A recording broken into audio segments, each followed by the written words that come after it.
മുണ്ടക്കെ ചൂരൽമല ഉരുൾപൊട്ടൽ ദുരന്തം സംഭവിച്ച 2024 ജൂലൈ 30-ന് അർദ്ധരാത്രി മുതൽ സംസ്ഥാന സർക്കാർ സ്വീകരിച്ച ആശ്വാസ നടപടികളുടെയും കൈത്താങ്ങിന്റെയും പൂർത്തീകരണമാണ് 1-ാം തീയതി കൽപ്പറ്റ എൽസ്റ്റൺ എസ്റ്റേറ്റിലെ മാതൃകാ ടൗൺഷിപ്പിൽ ലോകം കണ്ടത്.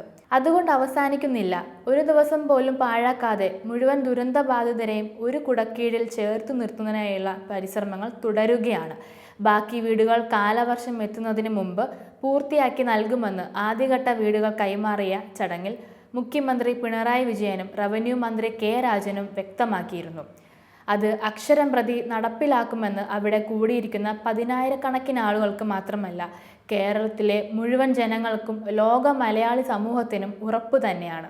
കേവലം കല്ലിടുകയല്ല, മറിച്ച് കല്ലിന്മേൽ കല്ലിട്ട് അതൊരു വീടാക്കി മാറ്റുന്ന തീരുമാനങ്ങളാണ് സർക്കാർ നടപ്പിലാക്കിക്കൊണ്ടിരിക്കുന്നതെന്ന് റവന്യൂ മന്ത്രി ആവർത്തിച്ച് പ്രഖ്യാപിച്ചതിലൂടെ ഈ സർക്കാർ വാഗ്ദാനങ്ങൾ നൽകുക മാത്രമല്ല, പറയുന്നത് അക്ഷരം പ്രതി പാലിക്കുന്നതിലും ശ്രദ്ധ കാണിക്കുമെന്ന് അടിവരയിട്ട് പറയുക കൂടിയായിരുന്നു. പ്രകടന പത്രികയിൽ പറഞ്ഞ എല്ലാ വാഗ്ദാനങ്ങളും നടപ്പിലാക്കുക മാത്രമല്ല, കേരളത്തിന്റെ സമഗ്ര വികസനത്തിനൊപ്പം കഷ്ടനഷ്ടങ്ങൾ നേരിട്ട ജനങ്ങളെ ചേർത്ത് പിടിക്കുന്നതിനും അനവധി പദ്ധതികൾ ഒരുക്കിയ സർക്കാരിന്റെ ഇച്ഛാശക്തിയുള്ള ഇടപെടൽ തന്നെയാണ് മാതൃകാ ടൗൺഷിപ്പിന്റെ ആദ്യഘട്ട സമർപ്പണത്തിനും കാണാനായത്. കൽപ്പറ്റ എൽസ്റ്റൺ എസ്റ്റേറ്റിലെ 64 ഹെക്ടറിൽ വ്യാപിച്ചു കിടക്കുന്ന ടൗൺഷിപ്പ് പദ്ധതിയിൽ ദുരന്തത്തിൽ പൂർണ്ണമായും വീടുകൾ തകർന്ന 178 പേർക്കാണ് ആദ്യഘട്ടത്തിൽ വീടുകൾ കൈമാറിയത്.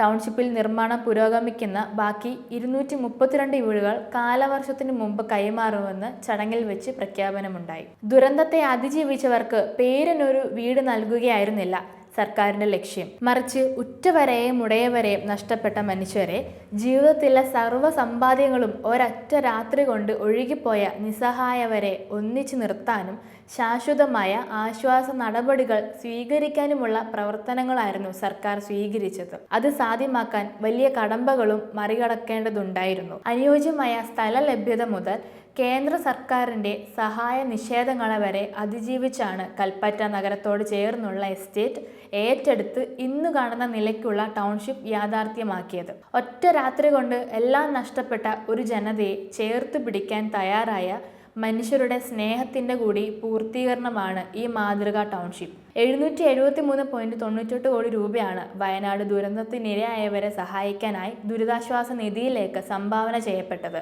പണത്തിനു പുറമെ ഒട്ടേറെ ആളുകൾ ഭൂമി ഉൾപ്പെടെയുള്ളവയും വാഗ്ദാനം ചെയ്തിരുന്നു.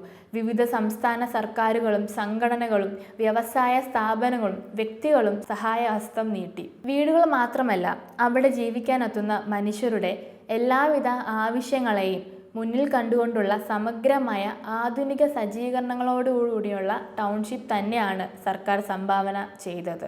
ഇതിനിടെ പദ്ധതിയുടെ കാലതാമസത്തിന്റെ പേരിൽ ഉയർന്ന പരാതികൾക്കും ആക്ഷേപണങ്ങൾക്കുമൊക്കെ കൃത്യമായ മറുപടി നൽകിക്കൊണ്ട് സർക്കാർ മുന്നോട്ട് പോവുകയും ലക്ഷ്യത്തിലെത്തുകയും ചെയ്തതിൻ്റെ കാഴ്ചയാണ് ഇന്ന് ലോക ശ്രദ്ധയാകർഷിച്ച പദ്ധതിയായി വയനാട്ടിൽ നിലകൊള്ളുന്നത്.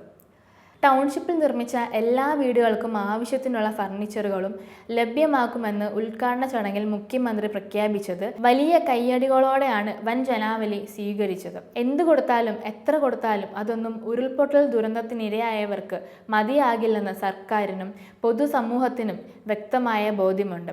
അതുകൊണ്ട് തന്നെയാണ് വീടുകളോടൊപ്പം മറ്റെല്ലാ സൗകര്യങ്ങളും അവിടെ സജ്ജമാക്കുന്നത്.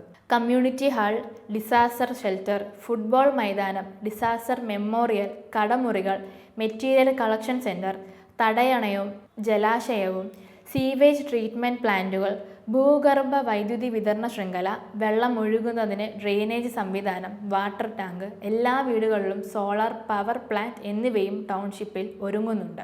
ഇതാണ് യഥാർത്ഥ കേരള സ്റ്റോറി എന്ന് കേരളത്തിന് അർഹിക്കുന്ന സഹായം മുടക്കുന്ന, ഈ നാടിൻ്റെ വികസനത്തെ കണ്ടില്ലെന്ന് നടിക്കുന്ന ഈ ജനതയുടെ മതേതര ജനാധിപത്യ മൂല്യങ്ങളെ തകർക്കാൻ ശ്രമിക്കുന്നവർ മനസ്സിലാക്കുക തന്നെ വേണം.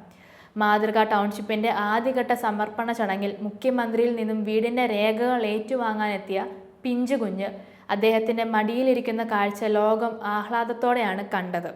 ഇതേ കുഞ്ഞിനെ ദുരന്ത നാളുകളിൽ ആശുപത്രി കിടക്കയിലെത്തി താലോലിച്ച പ്രധാനമന്ത്രിയുടെ ദൃശ്യങ്ങളും ലോകം അന്ന് ആഘോഷിച്ചിരുന്നു. എന്നാൽ അതിനുശേഷം കേരളത്തിനും വയനാടിനും ദുരന്ത ബാധിതർക്കും എന്ത് ലഭിച്ചു എന്ന ചോദ്യമാണ് കേരള സ്റ്റോറിയുമായി എത്തിയവർ അവരെ പിന്തുണയ്ക്കുന്നവരുടെ മുഖത്തു നോക്കി ചോദിക്കേണ്ടത്.